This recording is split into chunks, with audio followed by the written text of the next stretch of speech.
This is Law & Order, Season 1, Episode 7, Uncivilized. We open up and Benson and Stabler are on the scene of a body that's been found. Who found the body? These two kids are gonna need a lot of therapy. The victim is Ryan Davies. He's only 8 years old. He was assaulted, strangled, and left in a shallow grave. And before the intro, we're already telling the parents they don't take it well. We're at the precinct and the energy is low. This one sucks. They're looking at this cute little picture. He's got these big old glasses, smiling with a soccer ball. The captain wants to know, what do we have? Kitty. The victim was naked from the waist down, signs of a sexual assault. He was covered in bruises. Kitty. Anyway, there were ligature marks around his neck. There was no sign of a struggle. Time of death was roughly around 5 p.m. I'm gonna kick you out. Any idea what caused those bruises? Yeah, the shape of them means that they were caused by hands. That's it.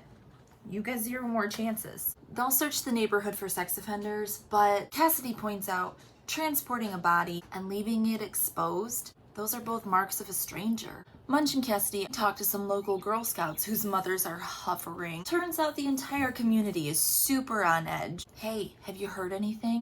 Yeah, some older boys. Kitty, gross. You are fired. Which older boys? Mike D and Jimmy G. They track down these boys and they're a couple of punks. They have earrings, they're riding a skateboard, they got their hat backwards. So we know that they are no good. Hey, has anything weird been going on the last couple of months? Oh yeah, there's some old guy that's been riding his bike back and forth around the park, by the school. His last name's Turban. Stabler and Benson, they go to the apartment of Bill Turban. They start asking him questions. It's not an interrogation, it's just an initial interview. Relax. Why do you ride your bike? Where you ride your bike? Oh, the parks are beautiful. Lots of history. A lot of little kids. You can tell this guy loves his bike. Keeps it out back. Other people have got to be jealous of it because it's always getting moved. One time his chain got stolen. Where were you Friday night? Well, I didn't go straight home. I went to the bar. I was playing cards all night. Who are you playing cards with? I don't actually know their names. They're leaving his apartment. They find his bike, so they take soil samples off of the tires. Man, we really want to search his apartment. Before we can do that, have to get a warrant. Before we can get a warrant, we need to get a positive ID. Let's bring in the 2 teenagers, Mikey G and Kenny G or whatever. Get them to identify Turban in a lineup. They come in, they identify him immediately. Now they have enough to officially interview Turban. As they're interviewing him, Jeffries calls them out because guess what? She's got the report. You're not gonna believe this. That motherfucker is a sex offender. What was his offense? Child molestation. A boy 2 months older than Ryan Davies. Holy shit. That's the same MO. They get to the apartment to search it, and they are swarmed by tons of angry parents from the area. They want to know why they let a child molester live amongst them, why nobody in the community was alerted at any time that this dude was living among their children. Stabler's like, well, I'm not the parole board. Let's go talk to the parole board. So they sit down with the psychiatric doctor and the parole officer that have worked with Turban. Hey, what the fuck? They confirmed that they didn't think he was going to be a repeat offender. Well, is that why you didn't tell the community? You saw them. He would have become a target. So it boils down to the rights of the community versus the rights of the offender. And then we find out more about the event that put Turban away. Turban was overloaded on psychiatric drugs, and a boy came to sell candy at his door, and that is the last thing he remembered. The neighbors heard screaming, called the cops, and when they arrived, they found the victim unconscious, and they found Turban balled up in horror. He thought that the boy was dead and his corpse was coming after him. It wasn't the boy's screams that the neighbors heard. It was Turban's. They've got a court order to get a blood sample for DNA from Turban. His lawyer thinks it's completely unnecessary, borderline unethical, and she believes that the new laws protect the public at the expense of the constitutional rights of the perpetrator. Turban's terrified of needles. They have to hold him down to get a blood sample. The grieving parents ask Stabler and Benson if they've found their dead little boy's glasses yet. It's just one horrible thing after the next. We detour and Stabler meets his family in a park. Dickie isn't with the rest of the family and Stabler flips his shit trying to find him. You can tell in this moment that Stabler is deeply affected by this case. Stabler goes to the bar, the tavern, to check Turban's alibi. The bartender confirms that, yeah, he was there on Friday. But then he says, I have a little girl about that kid's same age. I don't remember him playing cards with anybody. Oh, and also, I think I remember him leaving for a couple of hours. Then when he came back, he seemed really upset. Forensics are in, and guess what? The soil from the bike tires do in fact match the soil found on Ryan Davies' body. But it doesn't actually help because it's indigenous soil. Circumstantial at best. Thanks for nothing, soil forensics. But there's one other thing. Look at these pictures of the ligature marks. Strange, and they're kind of like circular. Oh my, do you know what that looks like? Pulls it out. It's the bike chain. Let's get DNA testing on this chain. When they do arrest him, there's a mob of parents clapping and applauding his arrest. But after they load him into the car, who's this? It's the bartender, Officer Stabler. I kinda lied. Oh, sorry. Turban was actually in my bar the whole night. He was playing cards and he didn't leave. Couldn't have been him.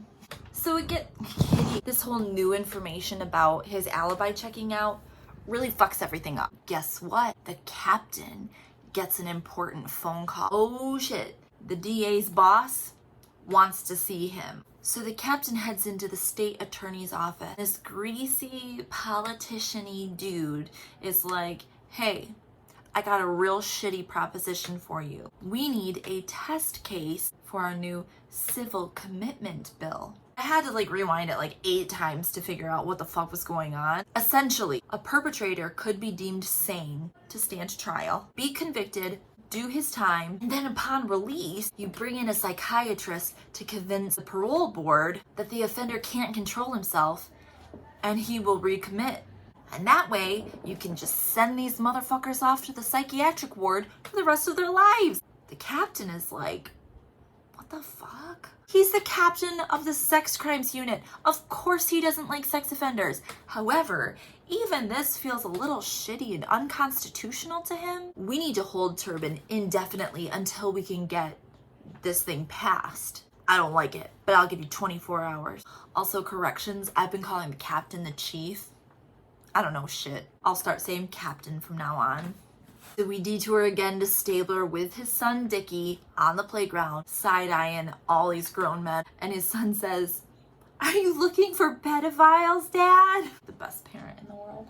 We're watching Turban get interviewed by this new psychiatric doctor. They turn on the speakers so we all can listen into the interview. And gosh darn it, you start to feel bad for this dude. Genuine remorse, tormented by what he did. I'm no expert, but I don't think this guy's a repeat offender either. During this interview, they call in to find the results of the DNA testing on the chain, and guess what? That DNA does not match Turban. He's free to go. They still have to do the stupid hearing tomorrow. The psychiatric doctor that was in interviewing him, she comes in, she's all cocky. Are you seriously going to still put him away even though he didn't do this? The best way of keeping our community safe is by being preemptive. We cut to Stabler teaching the whole class how to stay safe from pedophiles.